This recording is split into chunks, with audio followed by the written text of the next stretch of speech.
ओम शांति। 5 अगस्त 2020 की बाप दादा की साकार मुरली।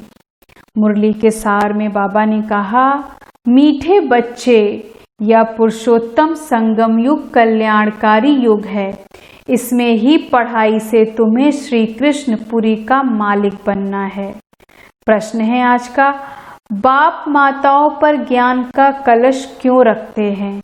कौन सी एक रिवाज भारत में ही चलती है?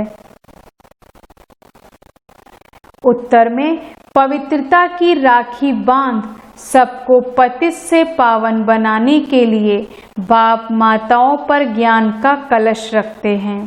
रक्षा बंधन का भी भारत में ही रिवाज है। भाई बहन को राखी बांधती है, यह पवित्रता की निशानी है। बाप कहते हैं, बच्चे तुम मामेकम याद करो तो पावन दुनिया के मालिक बन जाएंगे। गीत है आज का, भोलेनाथ से निराला। अब मुरली विस्तार से। ओम शांति। यह है भोलेनाथ की महिमा, जिसके लिए कहते हैं देने वाला है। तुम बच्चे जानते हो श्री लक्ष्मी नारायण को यह राज्य भाग किसने दिया? जरूर भगवान ने दिया होगा, क्योंकि स्वर्ग की स्थापना तो वही करते हैं। स्वर्ग की बादशाही भोले ने जैसे लक्ष्मी नारायण को दी, वैसे ही कृष्ण को दी। राधे कृष्ण अथवा लक्ष्मी नारायण की बात तो एक ही है, परंतु राजधानी है नहीं।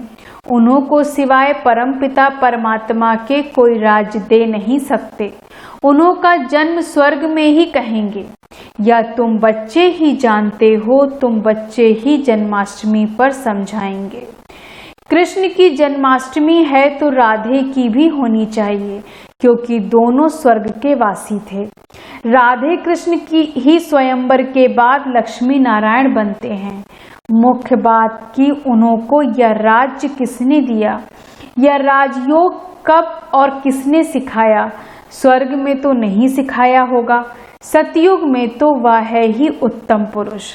कलयुग के बाद होता है सतयुग, तो जरूर कलयुग अंत में राजयोग सीखे होंगे, जो फिर नए जन्म में राजाई प्राप्त की।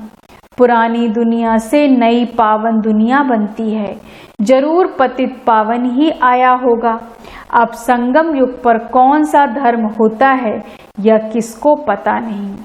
पुरानी दुनिया और नई दुनिया का यह है पुरुषोत्तम संगम युग, जो गाया हुआ है। यह लक्ष्मी नारायण है, नई दुनिया के मालिक। इन्हों की आत्मा को आगे जन्म में परमपिता परमात्मा राजयोग सिखाया। जिस पुरुषार्थ की प्रारब्ध फिर से नए जन्म में मिलती है, इनका नाम ही है कल्याणकारी पुरुषोत्तम संगम युग। जरूर बहुत जन्मों के अंत में ही इन्हों को कोई ने राजयोग सिखाया होगा। कलयुग में है अनेक धर्म, सतयुग में था एक देवी देवता धर्म। संगम पर कौन सा धर्म है जिससे यह पुरुषार्थ कर राजयोग सीखें और सतयुग में प्रारब्ध भोगी? समझा जाता है संगम युग पर ब्रह्मा द्वारा ब्राह्मण ही पैदा हुए। चित्र में भी ब्रह्मा द्वारा स्थापना कृष्णपुरी की। विष्णु अथवा नारायणपुरी कहो, बात तो एक ही है। अभी तुम जानते हो, हम कृष्णपुरी के मालिक बनते हैं। इस पढ़ाई से और पावन बनने से शिव भगवान वाच है ना, कृष्ण की आत्मा ही बहुत जन्मों के अंत में फिर यह बनती है। 84 जन्म लेते हैं ना, यह है 84वां जन्म। इनका ही फिर ब्रह्मा नाम रखते हैं। नहीं तो फिर ब्रह्मा कहाँ से आया? ईश्वर ने रचना रची तो ब्रह्मा विष्णु शंकर कहाँ से आए? कैसे रचा? क्या छू मंत्र किया जो पैदा हो गए? बाप ही उन्हों की हिस्ट्री बताते हैं। एडॉप्ट किया जाता है तो नाम बदलते हैं। ब्रह्मा नाम तो नहीं था ना। कहते हैं बहुत जन्मों के अंत में तो जरूर पतित मनुष्य हुआ। ब्रह्मा कहाँ से आया, किसको भी पता नहीं है। बहुत जन्मों के अंत का जन्म किसका हुआ, तो तो भी लक्ष्मी नारायण ने ही बहुत जन्म लिए हैं। नाम रूप देश काल बदलता जाता है। कृष्ण के चित्र में 84 जन्मों की कहानी क्लियर लिखी हुई है। जन्माष्टमी पर कृष्ण के चित्र भी बहुत बिकते होंगे, क्योंकि कृष्ण के मंदिर में तो सब जाएंगे ना। राधे कृष्ण के मंदिर में ही जाते हैं। कृष्ण के साथ राधे जरूर होगी। राधे कृष्ण प्रिंस प्रिंसेस ही लक्ष्मी नारायण महाराजा महारानी बनते हैं। उन्होंने ही 84 जन्म लिए, फिर अंत के जन्म में ब्रह्मा सरस्वती बने। बहुत जन्म के अंत में बाप ने प्रवेश किया, और इनको ही कहते हैं तुम अपने जन्मों को नहीं जानते हो। तुम पहले जन्म में लक्ष्मी नारायण थे, फिर यह जन्म लिया। उन्होंने अर्जुन का नाम कह दिया, अर्जुन को राजयोग सिखाया, अर्जुन को अलग कर दिया, परंतु उनका नाम अर्जुन है नहीं। ब्रह्मा का जीवन चरित्र चाहिए ना, परंतु ब्रह्मा और ब्राह्मणों का वर्णन कहाँ भी है नहीं। यह बातें बाप ही बैठ समझाते हैं। सब बच्चे सुनेंगे, फिर बच्चे औरों को समझाएंगे।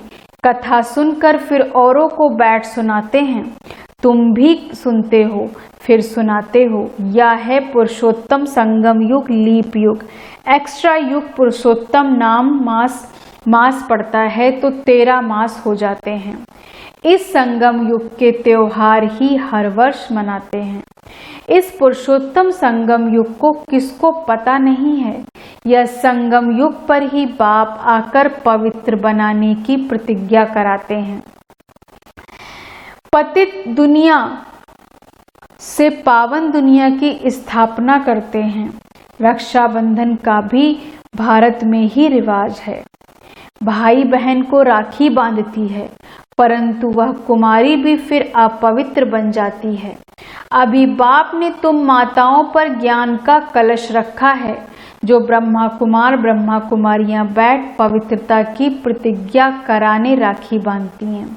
बाप कहते हैं माँ मेकम याद करो तो तुम पावन बन पावन दुनिया के मालिक बन जाएंगे। बाकी कोई राखी आदि बांधने की दरकार नहीं है। यह समझाया जाता है। जैसे साधु सन्यासी लोग दान मांगते हैं, कोई कहते हैं क्रोध का दान दो, कोई कहते हैं प्याज मत खाओ, तो खुद नहीं खाते होंगे वह दान लेते होंगे। इन सबसे भारी प्रतिज्ञा तो बेहद का पाप कराते हैं। तुम पावन बनना चाहते हो तो पतित पावन बाप को याद करो। द्वापर से लेके तुम पतित बनते आए हो, अब सारी दुनिया पावन चाहिए। वह तो बाप ही बना सकते हैं। सर्व का गति सद्गति दाता कोई मनुष्य हो नहीं सकता। बाप ही पावन बनने की प्रतिज्ञा लेते हैं। भारत पावन स्वर्ग था ना। पतित पावन व परम पिता परमात्मा ही है। कृष्ण को पतित पावन नहीं कहेंगे। उनका तो जन्म होता है, उनके तो माता पिता भी दिखाते हैं। एक शिव का ही अलौकिक जन्म है। वह खुद ही अपना परिचय देते हैं कि मैं साधारण तन में प्रवेश करता हूँ। शरीर का आधार जरूर लेना पड़े। मैं ज्ञान का सागर पतित पावन राजयोग सिखलाने वाला हूँ। बाप ही स्वर्ग का रचयिता है और नरक का विनाश कराते हैं। जब स्वर्ग है तो नरक नहीं, अभी पूरा रौरव नरक है। जब बिल्कुल तमो प्रधान नरक बनता है, तब ही बाप आकर सतो प्रधान स्वर्ग बनाते हैं। 100% पतित से 100% पावन बनाते हैं। पहला जन्म जरूर सतो प्रधान ही मिलेगा। बच्चों को विचार सागर मंथन कर भाषण करना है, समझाना, फिर हर एक का अलग अलग होगा। बाप भी आज एक बात कल फिर दूसरी बात समझाएंगे। एक जैसी समझानी तो हो न सके। समझो टेप में कोई एक्यूरेट सुने तो, परंतु फिर भी एक्यूरेट सुना नहीं सकेंगे। फर्क जरूर पड़ता है। बाप जो सुनाते हैं तुम जानते हो, ड्रामा में सारी नूंद है। अक्षर बाई अक्षर जो कल्प पहले सुनाया था, वह फिर आज सुनाते हैं। यह रिकॉर्ड भरा हुआ है। भगवान खुद कहते हैं मैंने जो 5000 वर्ष पहले हूबहू अक्षरबाई अक्षर सुनाया है वही सुनाता हूँ। यह शूट किया हुआ ड्रामा है, इसमें फर्क जरा भी नहीं पड़ सकता। इतनी छोटी आत्मा में रिकॉर्ड भरा हुआ है। अब कृष्ण जन्माष्टमी कब हुई थी यह भी बच्चे समझते हैं। आज से 5000 वर्ष से कुछ दिन कम कहेंगे, क्योंकि अभी पढ़ रहे हैं। नई दुनिया की स्थापना हो रही है। बच्चों के दिल में कितनी खुशी है। तुम जानते हो कृष्ण की आत्मा ने 84 का चक्र लगाया है। अब फिर कृष्ण के नाम रूप में आ रही है। चित्र में दिखाया है पुरानी दुनिया को लात मार रहे हैं। नई दुनिया हाथ में है। अभी पढ़ रहे हैं इसलिए कहा जाता है श्री कृष्ण आ रहे हैं। जरूर बाप बहुत जन्मों के अंत में ही पढ़ाएंगे। यह पढ़ाई पूरी होगी तो कृष्ण जन्म लेंगे। बाकी थोड़ा टाइम है पढ़ाई का। जरूर अनेक धर्मों का विनाश होने बाद कृष्ण का जन्म हुआ होगा। सो भी एक कृष्ण तो नहीं, सारी कृष्णपुरी होगी। यह ब्राह्मण ही है जो फिर यह राजयोग सीख देवता पद पाएंगे। देवताएं बनते ही हैं नॉलेज से। बाप आकर मनुष्य से देवता बनाते हैं पढ़ाई से। यह पाठशाला है, इसमें सबसे जास्ती टाइम लगता है। पढ़ाई तो सहज है, बाकी योग में है मेहनत। तुम बता सकते हो कृष्ण की आत्मा अब राजयोग सीख रही है परमपिता परमात्मा द्वारा। शिव बाबा ब्रह्मा द्वारा हम आत्माओं को पढ़ा रहे हैं विष्णुपुरी का राज्य देने। हम प्रजापिता ब्रह्मा के बच्चे ब्राह्मण ब्राह्मणियां हैं। यह है संगम युग। यह बहुत छोटा सा युग है।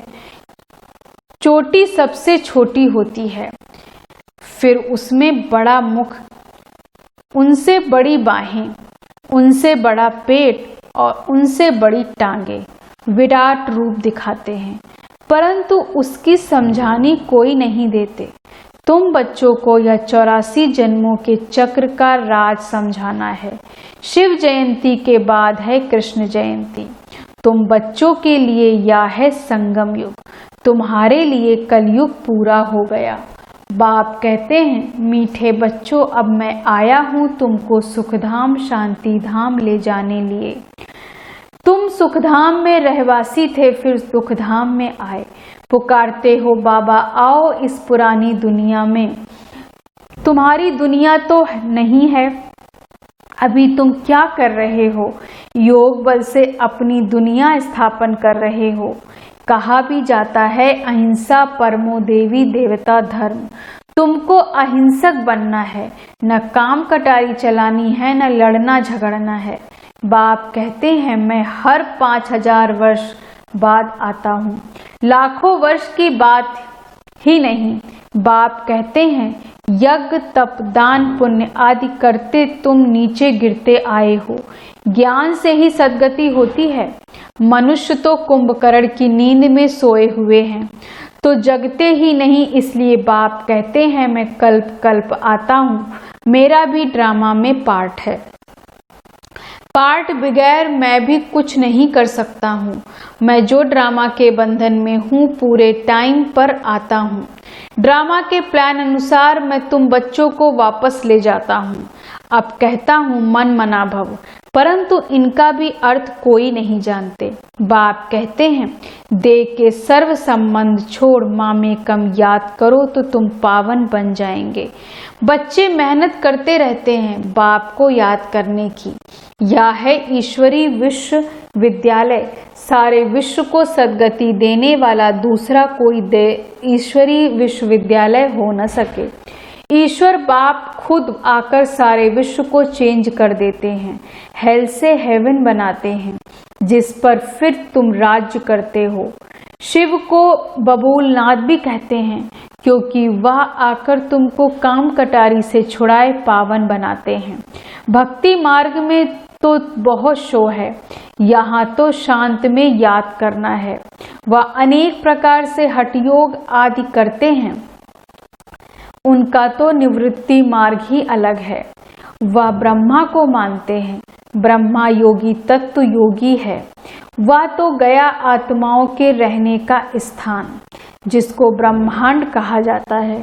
वह फिर ब्रह्मा को भगवान समझ लेते हैं, उसमें लीन हो जाएंगे, गोया आत्मा को मॉर्टल बना देते हैं। बाप कहते हैं, मैं ही आकर सर्व की सद्गति करता हूँ। शिव बाबा ही सर्व की सद्गति करते हैं, तो वह है हीरे जैसा।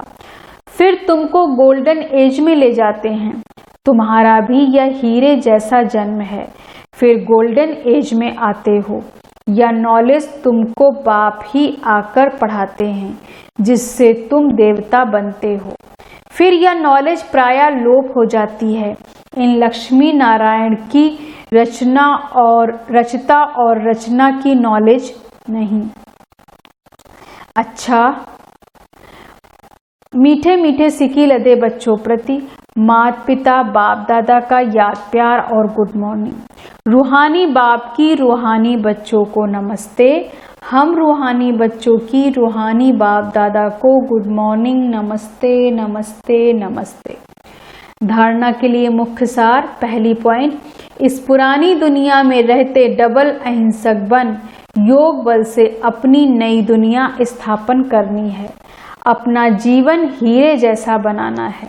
दूसरी पॉइंट, बाप जो सुनाते हैं उस पर विचार सागर मंथन कर दूसरों को सुनाना है।